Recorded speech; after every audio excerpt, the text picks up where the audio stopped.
Pronto. Boa noite, pepitas. Hora de cabelo seco. Eu vou ler do 37 ao 39, certo? Olha o estado da Bíblia. Mas o que importa é o conteúdo. Os sonhos de José. E Jacó habitou na terra das peregrinações de seu pai, na terra de Canaã.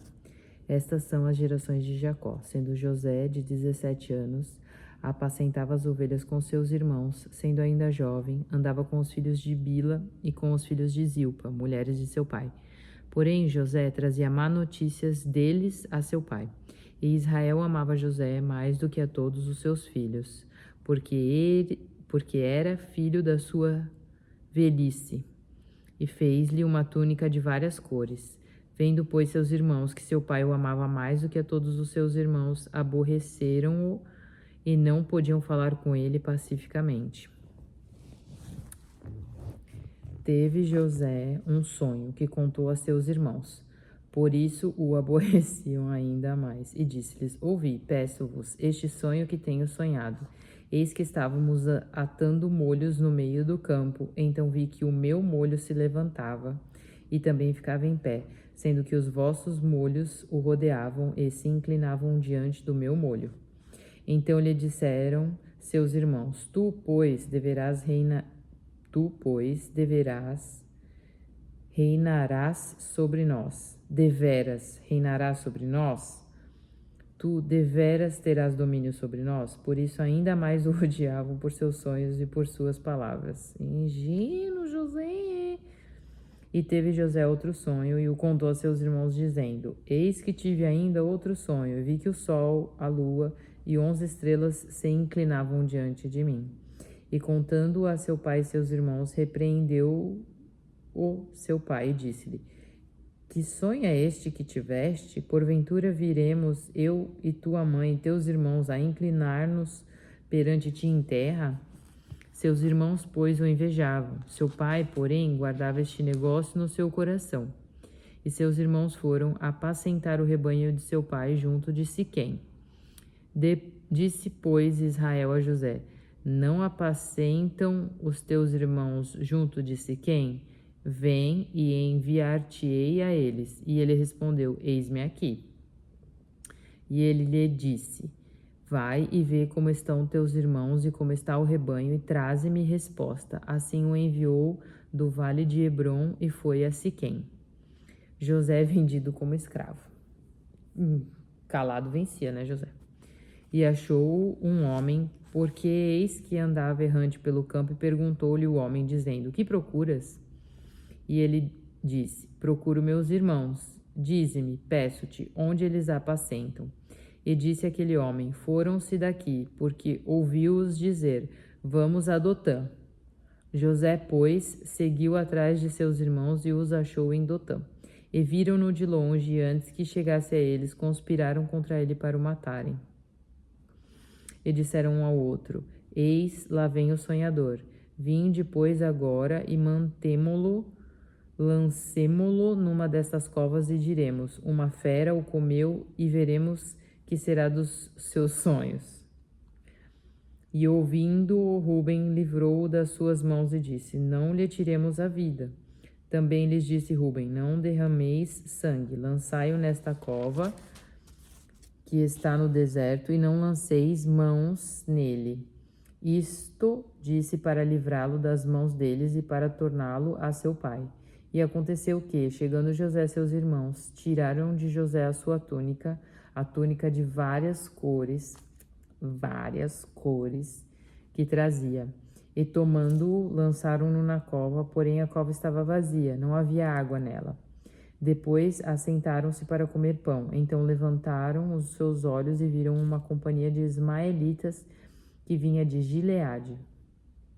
E seus camelos traziam especiarias, bálsamo e mirra, para levá-los ao Egito. Então Judá disse aos seus irmãos: Que proveito haverá em que matemos o nosso irmão e escondamos a sua morte? Vinde e vendamo-lo a estes ismaelitas. Assim não seja a nossa mão sobre ele, porque ele é nosso irmão, nossa carne. E seus irmãos obedeceram. Um pouquinho de senso, né? Passando, pois, os mercadores midianitas tiraram e alçaram a José da cova e venderam José por 20 moedas de prata aos ismaelitas, os quais levaram José ao Egito. Voltando, pois, Rúben à cova, eis que José não estava na cova. Então rasgou as suas vestes e voltou a seus irmãos e disse: O moço não está lá, para onde irei eu? Então tomaram a túnica de José e mataram um cabrito e tingiram a túnica no sangue. E enviaram a túnica de várias cores e fizeram levá-la a seu pai e disseram: Temos achado esta túnica. Conhece agora se esta será ou não a túnica do teu filho? E reconhecendo-a disse: É a túnica de meu filho. Uma fera o comeu. Certamente José foi despedaçado. Então Jacó rasgou as suas vestes, pôs saco sobre os seus lombos e lamentou a seu filho muitos dias. E levantaram-se todos os seus filhos e todas as suas filhas para o consolarem. Recusou, porém, ser consolado e disse: Porquanto um choro hei de descer ao meu filho até a sepultura. Assim o chorou seu pai. E os midianitas venderam-no no Egito a Potifar, eunuco de Faraó, capitão da guarda. Tem uma música muito interessante aqui. Meu Deus, a minha mãe fica muito brava quando a gente punha pra tocar, que é uma paródia, né? Bem feia. Judá e Tamar. E aconteceu no mesmo tempo que Judá desceu de entre seus irmãos e entrou na casa de um homem de Adulão, cujo nome era Irá. E viu Judá ali a filha de um homem cananeu, cujo nome era Sua, e tomou-a por mulher e entrou a ela. E ela concebeu e deu à luz um filho, o qual chamou E tornou a conceber e deu à luz um filho, o qual chamou Onã. E continuou ainda e deu à luz um filho, o qual chamou Selá. E Judá estava em Quezibe quando ela o deu à luz. Judá, pois, tomou uma mulher para o seu primogênito, cujo nome era Tamar. Porém, o primogênito de Judá, era mau aos olhos do Senhor, por isso o Senhor o matou. Então disse Judá a Onã: Toma a mulher do teu irmão, casa-te com ela e suscita descendência a teu irmão. Onã, porém, soube que esta descendência não havia de ser para ele. Por isso, aconteceu que, quando entrava a mulher de seu irmão, derramava o sêmen na terra, para não dar descendência a seu irmão. E o que fazia era mal aos olhos do Senhor, pelo que também o matou. Então disse Judá a Tamar, sua nora: Fica-te viúva na casa de teu pai, até que Selá, meu filho, seja grande. Porquanto disse: Para que porventura não morra também este, como seus irmãos. Assim se foi Tamar e ficou na casa de seu pai. Passando-se, pois, muitos dias, morreu a filha de Sua, mulher de Judá, o qual, depois de consolado, subiu aos tosqueadores das suas ovelhas em Timná, ele e Irá, seu amigo, o Adulamita, e deram aviso a Tamar, dizendo: Eis que o teu sogro sobe a Timná, a tosquear as suas ovelhas. Então ela tirou de sobre si os vestidos da sua viuvez e cobriu-se com um véu, envolveu-se e assentou-se à entrada das duas fontes, que estão no caminho de Timná, porque via que Selá já era grande e ela não lhe fora dada por mulher. E vendo-a Judá, teve-a por uma prostituta, porque ela tinha coberto seu rosto. E dirigiu-se a ela no caminho e disse: Vem, peço-te, deixa-me entrar a ti, porquanto não sabia que era sua nora. E ela disse: Que darás para que entres a mim? E ele disse: Eu te enviarei um cabrito do rebanho. E ela disse: Dar-me-ás penhor até que o envies? Então ele disse: Que penhor é que te darei? E ela disse: O teu selo, o teu lenço e o cajado que está em tua mão. O que ele lhe deu, e entrou a ela, assim ela concebeu dele. E ela se levantou e se foi, e tirou de sobre si o seu véu e vestiu os vestidos da sua viuvez. Meu Deus! E Judá enviou o cabrito por mão do seu amigo, o Adulamita, para tomar o penhor da mão da mulher, porém não a achou. e perguntou aos homens daquele lugar, dizendo: Onde está a prostituta que estava no caminho junto às duas fontes? E disseram: Aqui não esteve prostituta alguma. E tornou-se a Judá e disse: Não a achei. Também disseram os homens daquele lugar: Aqui não esteve prostituta. Então disse Judá: Parece que ter uma prostituta na cidade era meio um acontecimento.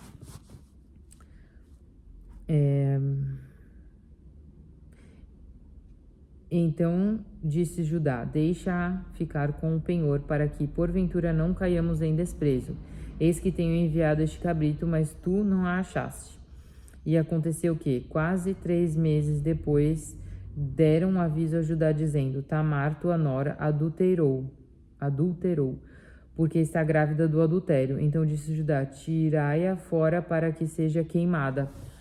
Pronto, Judá, você também, hein? Jesusinho, Cristinho. E tirando-a fora, ela mandou dizer a seu sogro: Do homem de quem são estas coisas eu concebi. E ela disse mais: Reconhece, peço-te, de quem é este selo, este lenço e este cajado. Então, reconhecendo-os, Judá disse: Mais justa ela do que eu, porquanto não a tenho dado a selar meu filho, e nunca mais a conheceu. E aconteceu ao tempo de dar à luz que havia gêmeos em seu ventre. E sucedeu que, dando ela à luz, que um pôs fora a mão, então a parteira tomou-a e atou em sua mão um fio vermelho, dizendo: Este saiu primeiro. Mas aconteceu que, tornando ele a recolher a sua mão, saiu seu irmão. Então ela disse: Tu tens rompido uma saída. E chamaram-lhe Pérez. E depois saiu seu irmão, em cuja mão estava o fio encarnado, e chamaram-lhe Zerá. Outro Zerá. José na casa de Potifar. E José foi levado ao Egito, e Potifar, eunuco de Faraó, capitão da guarda, homem egípcio, comprou-o da mão dos ismaelitas que o tinham levado lá. E o Senhor estava com José, e foi um homem próspero, e estava na casa do seu senhor egípcio. Vendo, pois, o seu senhor que o Senhor estava com ele, e que tudo o que ele fazia o Senhor prosperava em sua mão, José achou graça em seus olhos e servia-o. Então ele o pôs por mordomo da sua casa e entregou na sua mão tudo o que tinha. E aconteceu que, desde que o pusera mordomo da sua casa e sobre tudo o que tinha, o Senhor abençoou a casa do egípcio por amor de José. E a bênção do Senhor foi sobre tudo o que tinha, na casa e no campo. E deixou tudo o que tinha na mão de José, de maneira que nada sabia do que estava com ele, a não ser do pão que comia. Olha, e José era formoso de porte e de aparência. E aconteceu depois dessas coisas que a mulher do seu senhor pôs os seus olhos em José e disse: Deita-te comigo. Porém ele recusou. E disse à mulher do seu senhor: Eis que o meu senhor não sabe do que há em casa comigo, e entregou em minha mão tudo o que tem. Ninguém há maior do que eu nesta casa, e nenhuma coisa me vedou, senão a ti, porquanto tu és sua mulher. Como, pois, farei eu tamanha maldade e pecaria contra Deus? E aconteceu que, falando ela cada dia a José, e não lhe dando ele ouvidos, para deitar-se com ela e estar com ela, sucedeu um certo dia que ele veio à casa para fazer seu serviço, e nenhum dos de casa estava ali. E ela lhe pegou pelas suas vestes, dizendo: Deita-te comigo. O rapaz devia ser um pitel, que a bicha tá doida. E ele deixou as suas vestes na mão dela e fugiu para fora. E aconteceu que, vendo ela que deixara as suas vestes em sua mão e fugira para fora, chamou os homens de sua casa e falou-lhes, dizendo: Vede, meu marido trouxe-nos um homem hebreu para escarnecer de nós. Entrou a mim para deitar-se comigo, e eu gritei com grande voz. E aconteceu que, ouvindo ele que eu levantava a minha voz e gritava, deixou as suas vestes comigo e fugiu para fora. Bitch! E ela pôs as suas vestes perto de si até que o Senhor voltou à sua casa. Então falou-lhe conforme as mesmas palavras, dizendo: Venha a mim o servo hebreu, que nos trouxeste para escarnecer de mim. E aconteceu que, levantando eu a minha voz e gritando, ele deixou as suas vestes comigo e fugiu para fora. E aconteceu que, ouvindo seu senhor as palavras que sua mulher falava, dizendo: conforme estas mesmas palavras me fez teu servo, a sua ira se acendeu. E o senhor de José o tomou e o entregou na casa do cárcere, no lugar onde os presos do rei estavam encarcerados. Assim esteve ali na casa do cárcere. O Senhor, porém, estava com José e estendeu sobre ele a sua benignidade e deu-lhe graça aos olhos do carcereiro Mor. E o carcereiro Mor entregou à mão de José todos os presos que estavam na casa do cárcere, de modo que ele ordenava tudo o que se fazia ali. E o carcereiro Mor não teve cuidado de nenhuma coisa que estava na mão dele, porquanto o Senhor estava com ele e tudo que fazia o Senhor prosperava. Essa história que vem agora depois é bem legal, que é quando José começa a interpretar os sonhos. E é assim que ele chega até Faraó. I know my Bible, eu só nunca tinha lido mesmo inteira. Estou novamente exausta e agora eu vou dormir. Boa noite, Pepitas. Um ótimo domingo para vocês. Amanhã tem Lagoinha.